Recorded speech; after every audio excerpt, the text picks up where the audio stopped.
Welcome, everyone. Thank you for joining us today. I'm Michael Guth, the SVP Chief Marketing Officer at Spectrum Reach, and I am very excited to kick off today's discussion, Marketing Secrets of Big Brands, their big ideas for your local businesses. You know, since the beginning of March, I think there's no surprise to any of us. The world has shifted, and we've entered a new reality of lockdown as a result of this global coronavirus outbreak. Marketers have had to figure out what to do, asking hard questions, addressing these new challenges, all triggered by a landscape that is ever changing, not just for their customers, but for their employees as well. Local businesses were hit especially hard as many closed their doors and worked tirelessly to navigate in a world of contactless delivery, at-home fitness classes, curbside pickups, and social distancing. Now that many states are opening up, these operational challenges are being compounded with a recessed economy, a dynamic business landscape that is changing state to state, often county by county, and a rising, increasing passion among their consumer base. Business owners must know how to address this changing landscape. But how do you do that when the landscape changes what seems like on a day-to-day, if not hour-to-hour basis? During the 1991 recession, Sam Walton of Walmart and Sam's Club famously was asked what he thought about the recession. And he replied, "I thought about it and decided I did not want to take part." Because of the changes and investments they made to create new efficiencies, technology, marketing, and innovation, they saw what others saw as a challenge as a tremendous opportunity. Now, while we're not all billion-dollar companies, there's a lot to learn from that. We know the customers' priorities will change, but we know that creates an opportunity. If we think about our marketing investments, we think about our marketing strategies strategically, and with purpose, and with authenticity. Over the next 45 minutes, you're going to hear from some experts that are going to really talk about their insights and what they've gained over years of experience working with big brands. We'll show you that you don't need a big budget or big teams to utilize those strategies to grow your own businesses on a local market basis. We're looking forward to jumping right in on our discussion, but I first wanted to get you all familiar with the platform that you'll be using today. Everything that you see on the screen is completely customizable. You can maximize, minimize, move these boxes around, or create your own personalized viewing experience. Starting from left to right, I just want to walk you through quickly what you're seeing today. First and foremost, you can completely customize your viewing experience. You can drag the corners of each box to make them larger or smaller. You can also maximize or minimize each box. You'll see me moving left to right on the screen. You'll see a panelist photo and names to follow along. Next to that is where we are presenting live today within the media player. On the right side of the screen, you'll see 3 boxes stacked. On top of are the resources we have included for you today, and we'll talk a little bit more about that at the end of the presentation. Feel free to download and click on all those resources. Below that is our LinkedIn. Make sure you follow us if you haven't already for some more helpful tips and resources that you might be able to use on a daily basis. And lastly is our Q&A box. Love to hear from you throughout, so submit your questions to us. As time permits, we'll be happy to answer as many as we can. On the bottom of the screen is a row of icons. Most of the icons are already launched on the main screen for you today, but make sure to connect with us on our Twitter and Facebook pages. And lastly, an on-demand version of the webcast will be available approximately 1 day from now via a link that we'll email to you. All right, so enough of the formalities. We've got a great group today. Do not want to spend any more time not talking to you each. So why don't we start by just asking each of you to talk a little about yourself and your experiences, and then we'll get at it. So Brian, why don't you kick us off? Sure there. Hi, everybody. My name is Brian Pruitt. I'm Vice President, Media Strategy and Planning for Inspire Brands. Just unpack that for a minute. So Inspire Brands, we are the franchisor and franchisee of several brands that includes Arby's, Buffalo Wild Wings, Jimmy John's, Sonic, and Rusty Taco. I've been in this business about 25 years now, spent a big part of my career on the agency side, working on a lot of different verticals, including automotive.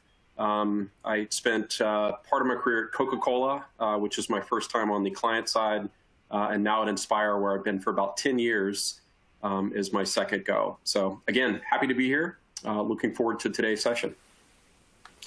Thanks, Brian. We're excited. I have many questions for you today. Tony, why don't you share your background as well? Hi there, I'm Tony Case, writer for Ad Age, and I've been covering media and marketing for about 25 years or so. Written for Ad Age and The Hollywood Reporter and Variety and a lot of others to sort of just keep on top of what's going on with brands and their marketing tactics. So hope to share a little bit of that today on the call. Thanks, Tony. Gerry, bring us home. Hi, I'm Gerry O'Brien. I spent my career in marketing starting out at Procter and Gamble and then moved over to Coors Light where I became the brand manager. I launched products that you've probably seen, like the can with the blue liner and the bottle that turns blue when it's cold enough to drink. And I oversaw the creation of a lot of those TV ads at big brands, went on to become an executive with Red Robin and Quiznos. And for the last decade, I've been a professional speaker, and I speak to a lot of groups of CEOs, business owners, sales teams about how to influence people to buy from you versus your competition, even in a crowded marketplace. Excellent. And as I said earlier, Michael Guth, Chief Marketing Officer at Spectrum Reach, been here for about 3 months. Before that, I'd spent a good deal of time at Madison Square Garden Company, working with advertising partners in sports and live entertainment. My background also begins in brand management at Coca-Cola. And through the years, I worked at a variety of media companies, really helping partners leverage sports and entertainment to help tell their story. So it should be fun. Let's get at it. So the first topic is messaging. Messaging, as always, is key for any marketing campaign. It's the way your customers hear about you, know the services you're offering. Flexibility and agility are always important in order to anticipate some of the operational changes, never more so than now. So Tony, we'll start with you. Talk a little bit about the ways you've seen brands shifting their messaging to account for these changes in the world today, and to account for what customers expect from brand messaging today. Well, as always, authenticity is number one there. You don't want to mess that up now, certainly, with sensitivities at an all-time high. And, Colleen DeCourcy, who is the co-president and chief creative officer of Wieden & Kennedy, had a good line in a Fast Company opinion piece that she wrote a while back. We've talked a lot before about the death of irony. Well, she says that COVID is the death of BS for advertising. More and more of us are consuming media, therefore we're consuming ads like never before, and so the customer is always a tough customer and a smart customer, and never as much as now. And unfortunately, we've been in this long enough now that we've moved past the sad music and we're in this together, and that's very yesterday. We're already on to more creative, more positive, creative, I should say, and upbeat messaging, upbeat music, and actually trying to have a little fun. Advertisers have put the word out, gotten the message out that they care, and still the number one thing that consumers are looking for right now from advertisers is the message that the advertisers care, that they care about their safety, that they care about making their lives easier right now, whether it's with curbside pickup or outdoor dining or what have you. So that's pretty much where we are at the moment. Gerry? Gerry, thoughts as well? I love that quote. The end of BS. I couldn't agree more. As business owners, we are right now in a crowded, competitive marketplace where everyone is a lot of companies have been sort of forced to take a break for 2 or 3 months. And now what's happening is everyone is flooding back into the market, trying to get customers to buy from them, trying to say, we're open again. You come back, we're here, we're safe, we're all these things. And the biggest challenge for business owners is that now more than ever, They need to have advertising that's not just fluff, that not just, oh, I want to make you feel good. Here's what customers want. Customers want to know which of all of my options is the best choice for me. And your advertising, however you're putting your message out there, needs to answer that question. I put it this way. What's your because? I should buy from you as a plumber versus the 10 other plumbers because what's the proof that you're a little different, that you're going to do something better, that you are going to be safer, that you're going to show up on time, that you're going to have better competence than the other 10 people out there? What's your little piece of proof? And I agree, it's the end of BS. It's the end of fluff. They want to hear, what do you do that's distinct and unique that makes me certain I'm making a good choice, that I'm making a good call? And so however you're creating your messaging, we all need to keep that in mind. We should go to this car dealership because, we should go to this plumber, this roofer, this, you name your business, because. And think about that and incorporate that into your messaging, and it's going to be a lot more effective because it helps people weed through and get to the right choice for them. I want to follow up on that real quick, and Brian, maybe for you, as it relates to messaging, there's only so many messages you can put into a commercial, and so we're empathetic, and we understand and we can connect with our consumers on a real level for the challenges they're facing. We're open for business. Mm-hmm.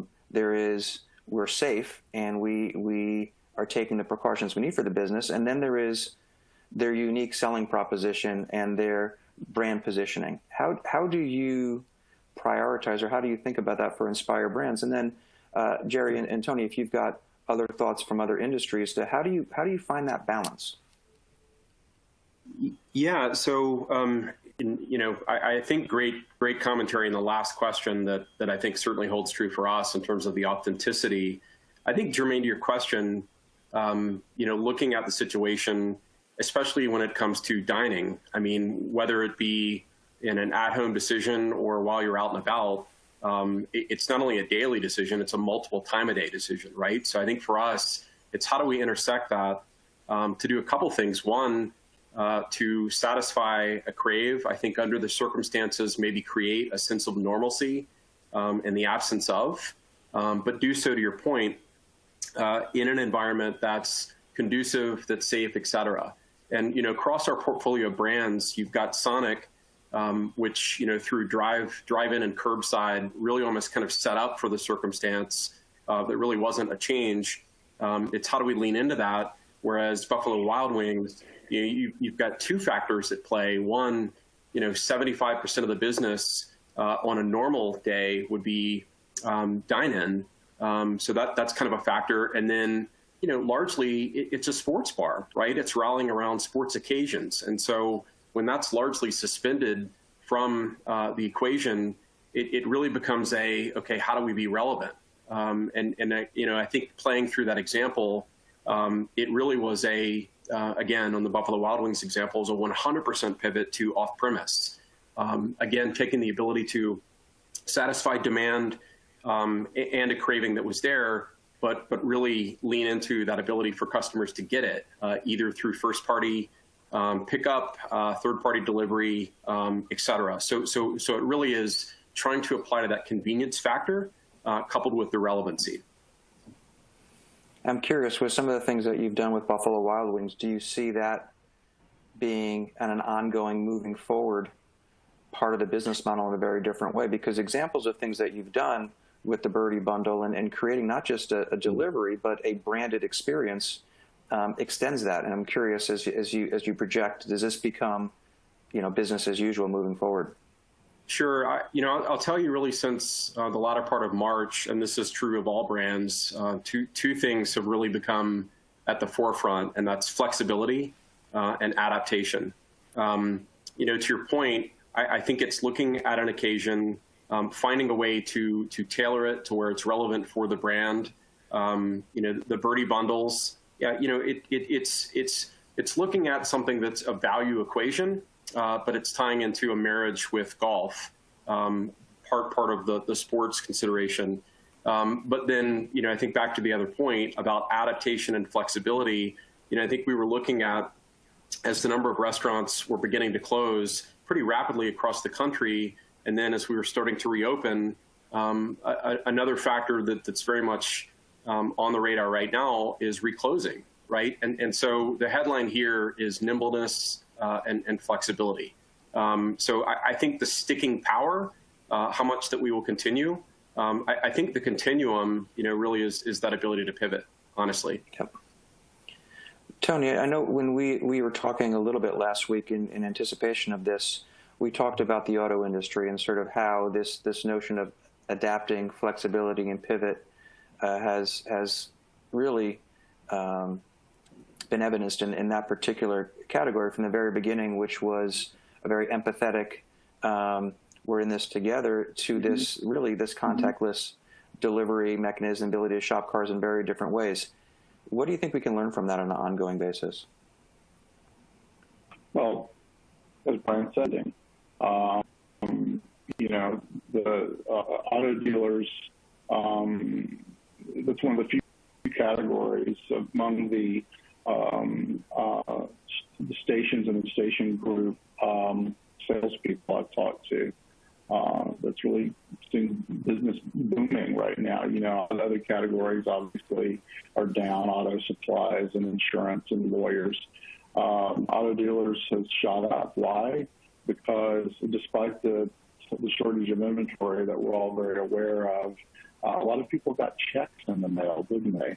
So that incentivized them to go out maybe and trade up, and assuming there is the inventory out there. So car dealers saw this happening and immediately went in with the advertising, causing the business in that category to spike, again, according to some of the local stations and station groups that I've talked to. So that's a good example.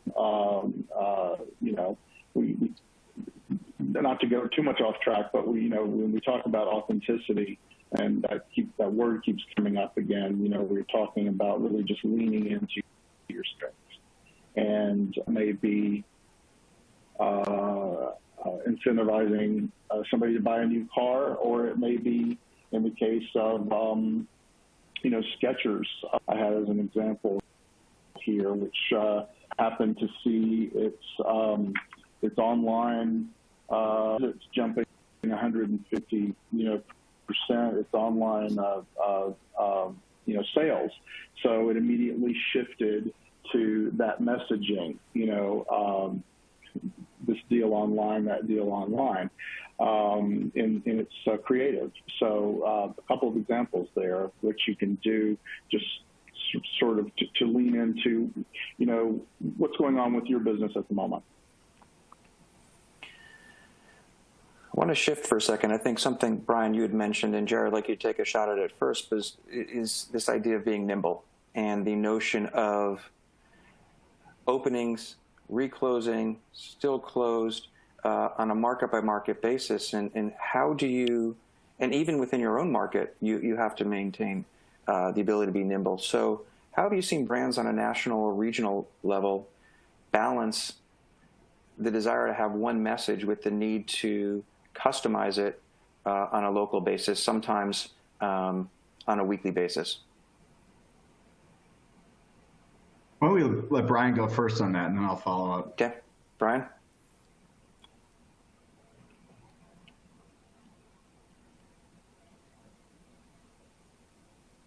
It's off mute. Yeah, I think for us, and it's kind of a general answer to make sure that I'm getting at it first. If we have national that's in play and it's running a limited time offer that's applicable in all of the restaurants, but let's say that hypothetically there's a reclosing and a dining room that, let's say hypothetically again, last weekend was open at 25% capacity or whatever the number may have been, and then if it has to close, then I think it really becomes a local store marketing effort in which we're simply just indicating that we're still open for business, but it's our drive-through. Or if that's not the case, I think through digital channels that we can indicate that there's an alternative that is an option that's 2 or 3 miles down the road. So I think it really is, it's kind of case by case that we're looking at what it is that we need to do.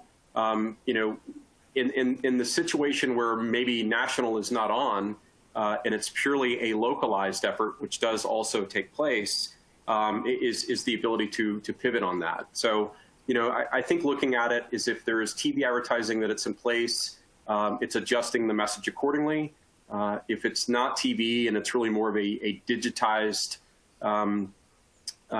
message reach that's out there, it might be a little bit quicker to pivot. And that's certainly something that we can do as well. So as a headline, it's really kind of case by case. I think it's interesting to think about this idea of being nimble. You know, there's the executional piece of it, which is, are we open or not? Or wait, now is it reclosed? And there's all this iterative goings on. But as any business owner, whether you're a restaurant or you're an auto dealer, how are we during this time innovating the business model in ways that actually are making it better and better for the customers? And you've seen, like, I have a local sushi restaurant.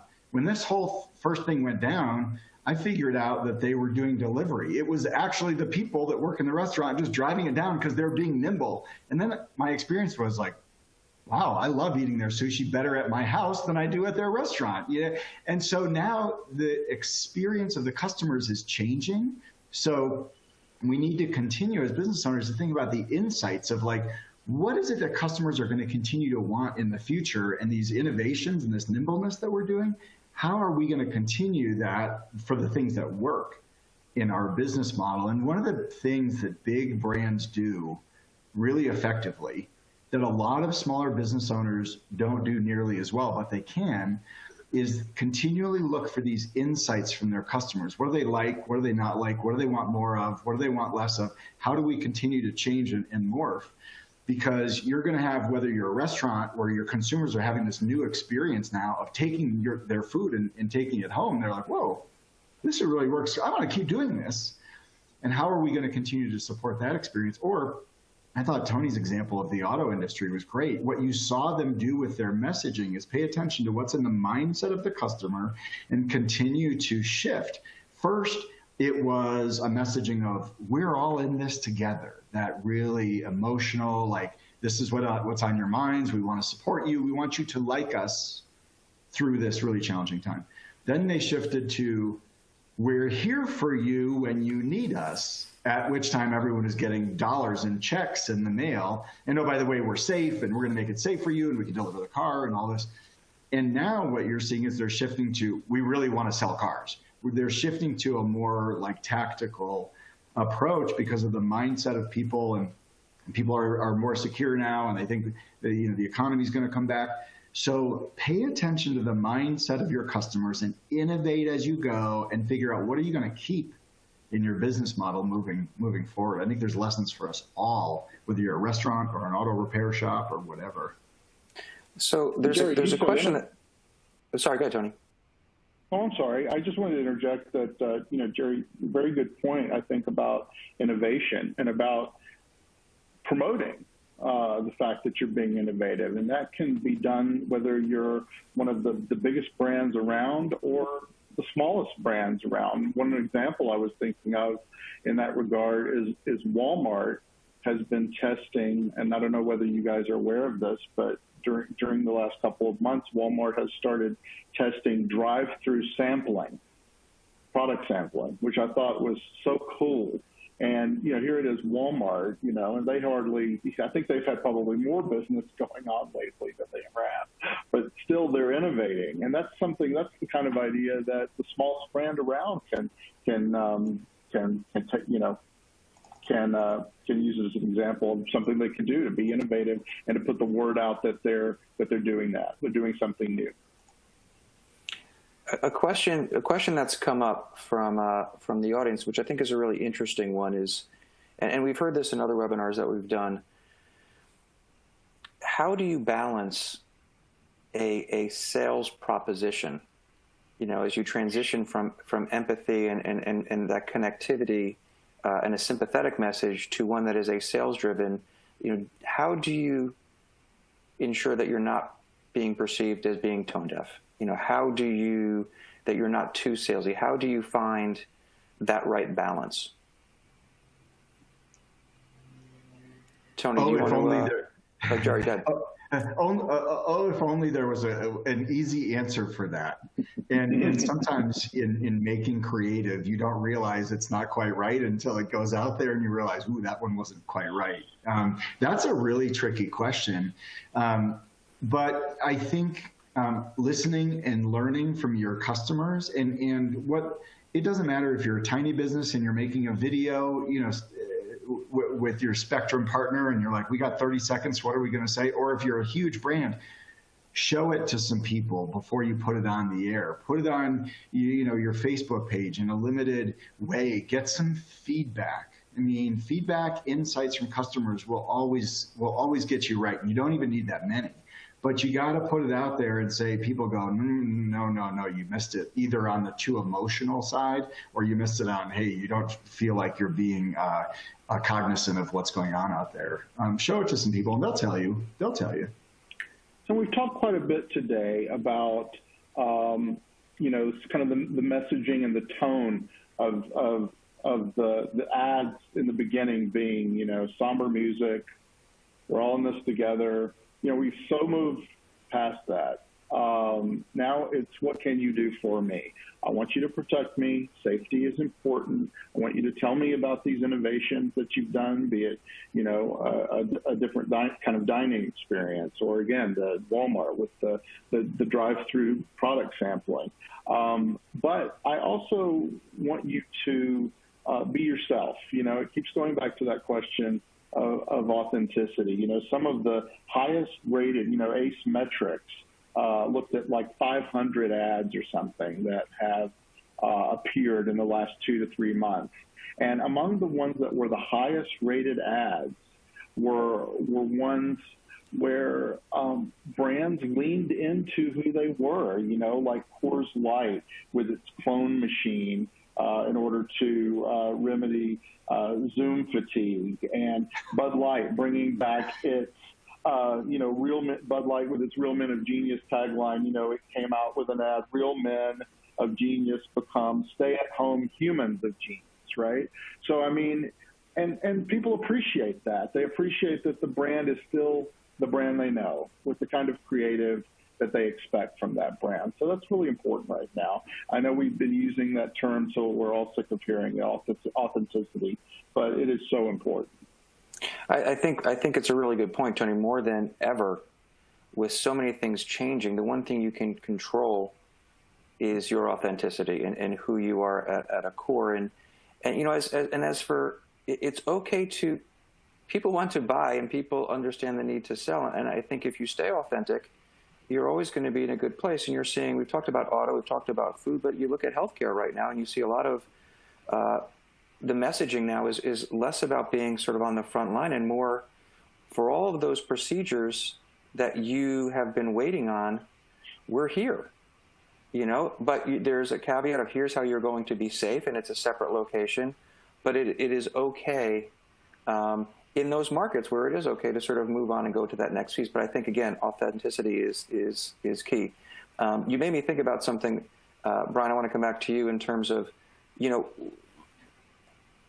not everybody can create new commercials every single day or every single week to respond. And sometimes you invest a lot of money in a creative shoot that now doesn't have the same relevance as it might have had 3 months ago. And I was struck by what Arby's did with their commercials in a way that addressed that, stayed authentic, and probably has, on a personal level, more brand recall than just about any spot I'd ever seen from Arby's. So talk us through that and maybe explain to the group who haven't seen it sort of what it's all about. Sure. Yeah. So just to give some color and context, you're referring to the Market Fresh platform, which we advertised throughout June. We were featuring the pecan chicken salad, and quite literally what you're referencing was I'm going to paraphrase the voiceover. It shows another sandwich in the background that's pixelated. And our voice talent, which is through from Bing Rames, he's actually saying, don't pay attention to the other sandwich. That's from an old commercial shoot. that we did, and we didn't have the time or ability to shoot a new one. So focus on this one instead. The backstory is that that's really not far from the truth. Our creative agency, Fallon, we're not flying out to LA to go do big production shoots. We quite literally were repurposing another asset.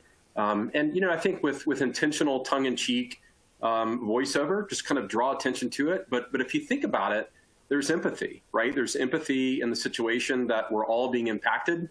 Why not have a little fun with it too, and really just draw center on it that way. So that's the backstory, and arguably, and to your point, I think it performed for us. The conversation through social media, the social listening aspect, the humor aspect was not lost. People got it, and I think gave us a lot of credit for that. So a lot of fun there. Yeah, and again, authentic to the brand. So it was not surprising that you would do it that way. I'm gonna shift gears completely. Look, there's a lot of things going on in the world right now above and beyond what's happening with COVID. Emotions are at all-time high. There is a high demand for change across the country in many, many different ways. And Tony, I'm going to come to you, but outside of the standard call to actions or product offerings, brands are aligning with causes and trying to sort of find their role within the world. How do you communicate your message effectively? How do you sort of find that balance as you're leaning in and maintain that authenticity? Well, again, as someone said, it's about sales and messaging. I mean, that's the answer to that is not so easy. I would go back and point to the fact that Ace Metrics looked at 500 ads that have come out since COVID, right? And among some of everybody's tired of living this life, right? But we are in it together. But I just am struck by the result that some of the highest performing ads were ones also that where brands aligned with a cause. You've got a lot of examples. One of the highest rated ads that Ace Metrics looked at was a 60-second spot from Unilever, for example, that highlighted efforts by that company and its partners to provide supplies to Feeding America and Direct Relief. Ace found that ads like that do well by being specific about what they're doing and showing, not just telling, what the company is doing differently to help, and steering clear, again, of some of the somber piano music and, we're in it together, that kind of messaging. It can be heartfelt and it can be giving, but it doesn't have to be a downer. We talked a little bit the other day about, even gestures like what Dunkin' Donuts did, offering free coffee and donuts to healthcare workers, in addition to announcing a $200,000 grant to First Descents to create an adventure-based program for healthcare professionals experiencing trauma. And, I think McDonald's did thank you meals as opposed to happy meals for first responders. So these are not only brands that are trying to make a difference right now by actually doing something, giving away products, targeting first responders, putting money behind different relief efforts. But they also, everything that they're doing, the ones that are doing it most effectively, as we've seen from the research, it resonates positively with consumers. And, so they're doing the right thing as brands, as companies, as corporate, stewards, but they're also getting a thumbs up from consumers right now for what they're doing. So clearly, it resonates. A question came up from the group about how larger brands are thinking about social media right now in terms of their mix, and what can be learned for smaller business in terms of how you think about utilizing social media as part of your mix. Are there any insights from the group on that one? Gerry, do you want to start with that, or Brian? I'd love to. It's consumers' perceptions over the last, let's call it, decade have really changed. We used to be in a world where brands talked at consumers, and that has ended. Consumers want to have a relationship with your brand, and they want to feel important to you, and they want to interact with you. And social media is their opportunity to do that, to have a voice directly with the brand, directly with Arby's, directly with Buffalo Wild Wings. They want to be a part of it. And so I think the strategies that allow that interaction authentically to, let's have a conversation, let's make light of it, let's have fun together, let's take a serious tone when we need to, together. Let's, that's that opportunity to have a direct personal link, which was never available decades ago. It was just sort of that one-way street. And so we have to think about, well, how do we leverage that and use it in a way that is compelling to our customers? Because it's sort of like being at a party, right? And no one wants to go to a party when the person only talks one way and they're only talking at you. They want to go to a party where they get to talk back and forth and engage, and it's fun, and it's lively, and it's also sometimes valuable. Brian, what have you seen in social media that's worked or what's not worked? Because I think Gerry raised a couple of really good points there. Yeah, no, I think excellent points, and something that I believe across the brands we subscribe to and have for some time. It's this notion of being fans also, and almost like fans first, right? So that we're celebrating certain things with consumers, not at them, right? I want to be careful with this, and not mislead that we're not also advertising limited time offer products.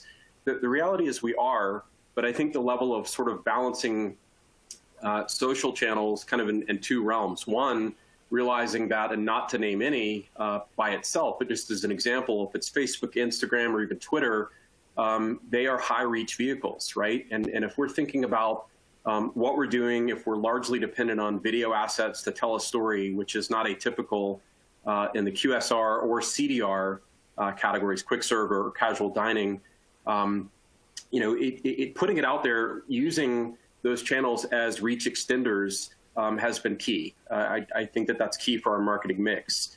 Dialing it back in, though, to that social engagement component is this idea of finding things to rally around and celebrate. If you Google anything on the Arby's brand, you will see a lot of anime, a lot of gaming messaging.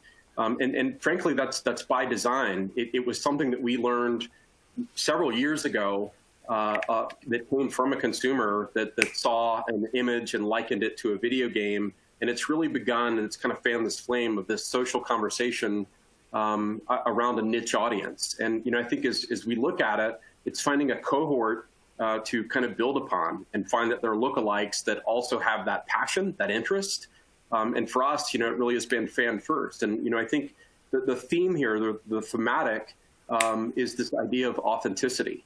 And there are a number of different examples that I would say are bespoke to the various brands, including Sonic, Jimmy John's, and Buffalo, especially as it relates to sporting occasions on the Buffalo side of the equation. So all of that to say, I think it's finding the right balance of finding the right level of reach, message reach, and frequency so that we're able to drive traffic of our product. At the end of the day, we know that pays the bills, but at the same time, that brand relevancy, and if you're able to find a way to engage with consumers and a way to celebrate with them, in the long run, it pays dividends.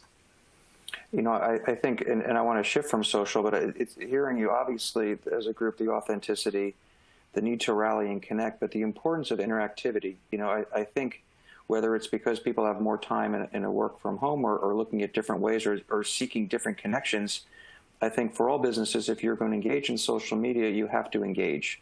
It's not enough to do this, I think, Gerry, as you said, in a one-way direction. You've got to identify your audience and be willing to have that conversation. And I think you have that increased impact, to be sure.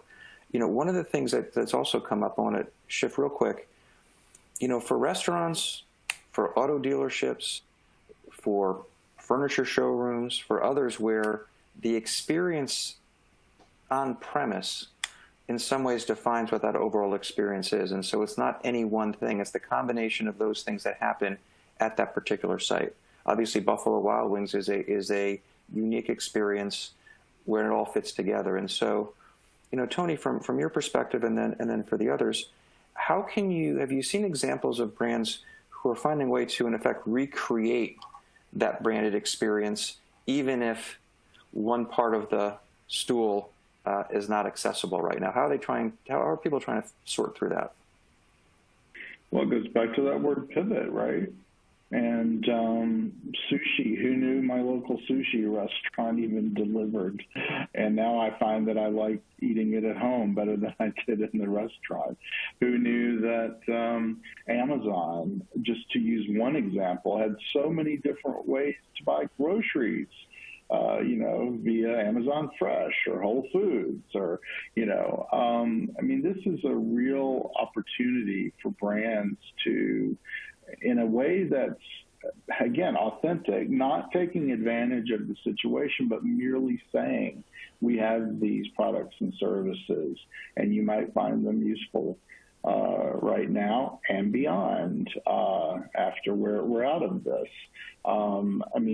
It's a really amazing opportunity, and you don't want to be crass and say that too loudly, but it is an opportunity for brands to give consumers sampling opportunities. And I think I was going to say, it strikes me that this is an opportunity to burst through those walls, literally, and because you have to, and create different occasions and different experiences that stay true to that brand, but not necessarily define it by those four walls.